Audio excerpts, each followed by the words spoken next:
आज हम बात करने वाले हैं कॉम्बिनेशन ऑफ रेजिस्टेंस की। अभी तक हमने इसके रेजिस्टेंस की डेफिनेशन और यूनिट के बारे में पढ़ा है। अब हम बात करने वाले हैं इनके कॉम्बिनेशन के बारे में कि किसी भी सर्किट के अंदर अगर हमें रेजिस्टेंस को जोड़ना है, ऐड करना है या उनका कॉम्बिनेशन करना है तो हम किस तरीके से कर सकते हैं, कितने टाइप से कर सकते हैं।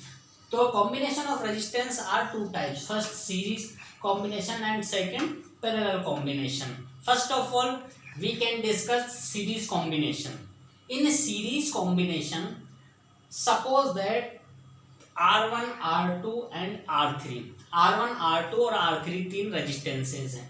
हमने क्या किया, इन तीनों रेजिस्टेंसेज को इस तरीके से जोड़ दिया, ऐड कर दिया, कंबाइन कर दिया। पहले वाले रेजिस्टेंस का नेगेटिव टर्मिनल दूसरे के पॉजिटिव से, दूसरे वाले का नेगेटिव टर्मिनल तीसरे के पॉजिटिव से। इसका मीनिंग ये है कि फर्स्ट का नेगेटिव टर्मिनल, एक का नेगेटिव टर्मिनल दूसरे के पॉजिटिव टर्मिनल से जुड़ा होगा, तो इस टाइप का कॉम्बिनेशन कहलाता है सीरीज कॉम्बिनेशन। R1, R2 और R3 को हमने इस तरीके से कंबाइन कर दिया। जैसे इस कॉम्बिनेशन को हम बैटरी के साथ जोड़ देंगे सर्किट में, हमने बैटरी लगा दी और यहाँ पर अपन ने की लगा दी है। जैसे ही हम यहाँ से क्या करेंगे, की को ऑन करेंगे, की ऑन होगी, की ऑन होते ही यहाँ से क्या होगा, करंट का फ्लो होने लग जाएगा पॉजिटिव टू नेगेटिव। तो पॉजिटिव टू नेगेटिव जाए तो करंट सबसे पहले जाएगी R1 में, R1 के बाद R2 में, R2 के बाद R3 में। तो इस वाले कॉम्बिनेशन के अंदर current can not be divided, current can not be divided in series combination. Series combination में करंट डिवाइड नहीं होती है। तो करंट जो है I R1 में जाएगी, I R2 में जाएगी और I किस में जाएगी, R3 में जाएगी। लेकिन voltage can be divided in series combination, जो वोल्टेज है वो डिवाइड हो जाएगा। पहले वाले R1 के लिए आप वोल्टेज देखिए V1, R2 के लिए आप देखिए V2 और R3 के लिए आपका जो वोल्टेज होगा वो जाएगा V3 हो जाएगा। अब by Ohm's law V equal to IR, तो V इक्वल टू क्या होता है, IR होता है आपका ओम्स लॉ। अब इस सर्किट के अंदर इस कॉम्बिनेशन में आप देखिए कि जो वोल्टेज है वो डिवाइड हुआ, तो वोल्टेज डिवाइड हुआ मतलब V1, V2 और V3, तो टोटल वोल्टेज किसके इक्वल हो गया, V1 plus V2 plus V3 के।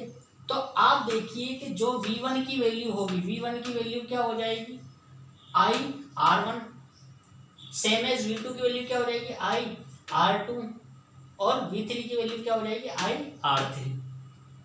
तो तीनों V1, V2 और V3 की वैल्यू को हम पुट कर देंगे। तो V1, V2 और V3 की वैल्यू जब अपन पुट करेंगे तो क्या हो जाएगा, V बराबर I R1 plus I R2 plus I R3। तो इस पूरे कॉम्बिनेशन में से आप देखिए I अपन ने कॉमन ले लिया, तो I कॉमन लिया तो बचा क्या, R1 plus R2 plus R3। तो V बराबर I R1 plus R2 plus R3, equation number 2।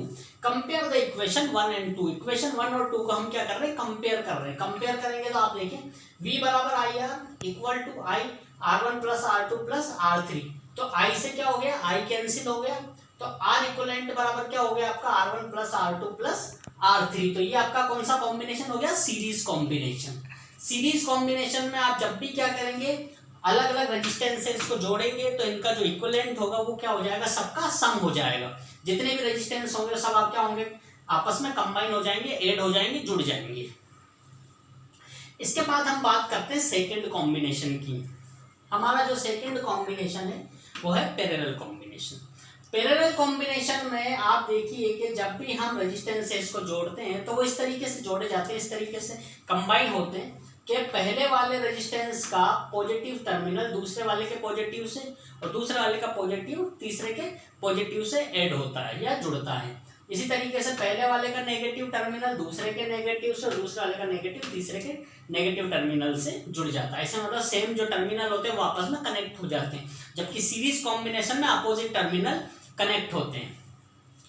जैसे ही अपन क्या करेंगे, इस सर्किट को जोड़ देंगे। सर्किट को अपन ने कनेक्ट कर लिया। सर्किट को कनेक्ट करने के बाद जैसे ही आप क्या करेंगे, बैटरी को ऑन करेंगे। बैटरी को ऑन करते ही क्या हो जाएगा, यहाँ से करंट फ्लो होने लग जाएगी। जब करंट फ्लो होने लग जाएगी तो करंट सबसे पहले यहाँ पे जाएगी इस पॉइंट पे, इस पॉइंट पे जाने के बाद करंट का क्या हो जाएगा, डिवाइडेशन हो जाएगा। Current can be divided in this combination. Current क्या हो रही है, इस कॉम्बिनेशन में डिवाइड हो रही है, तो करंट का क्या हो रहा है, इसमें डिवाइडेशन हो रहा है।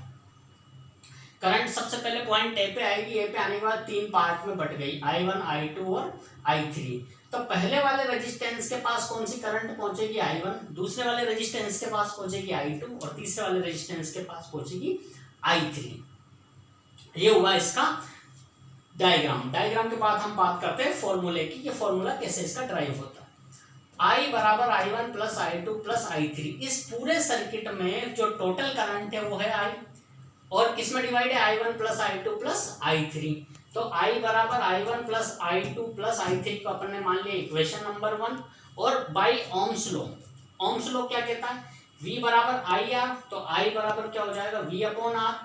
तो अपन यहाँ पे लिखेंगे पहले वाले टर्मिनल के लिए क्या हो जाएगा, I1 बराबर V upon R1, same as I2 के लिए क्या हो जाएगा, V upon R2, same as I3 के लिए क्या हो जाएगा, V अपॉन R3। इस पूरी वैल्यू को हम इक्वेशन नंबर 1 में पुट कर देंगे। तो 1 में पुट करेंगे तो आप देखिए I बराबर क्या था, V अपॉन R, यहाँ पे अपन ने लिख दिया V upon R, V upon R के बाद V upon R1 plus V upon R2 plus V upon R3। तो इस पूरे कॉम्बिनेशन में से आप देखेंगे V कॉमन आ रहा है, तो V अपन ने यहाँ भाग ले लिया, यहाँ पे अपने पास क्या था, V अपॉन R था, तो V से अपन ने क्या किया, V को कैंसिल कर दिया, और V को कैंसिल कर दिया तो क्या बचा, 1 अपॉन R इक्विवेलेंट बराबर 1 upon R1 plus 1 upon R2 plus 1 upon R3। तो ये आपका क्या हो गया, पैरेलल कॉम्बिनेशन हो गया। ये था आपके रेजिस्टेंसेस का कॉम्बिनेशन। रेजिस्टेंसेस के कॉम्बिनेशन में हमने सीरीज और पैरेलल दोनों को अच्छे से समझ लिया है।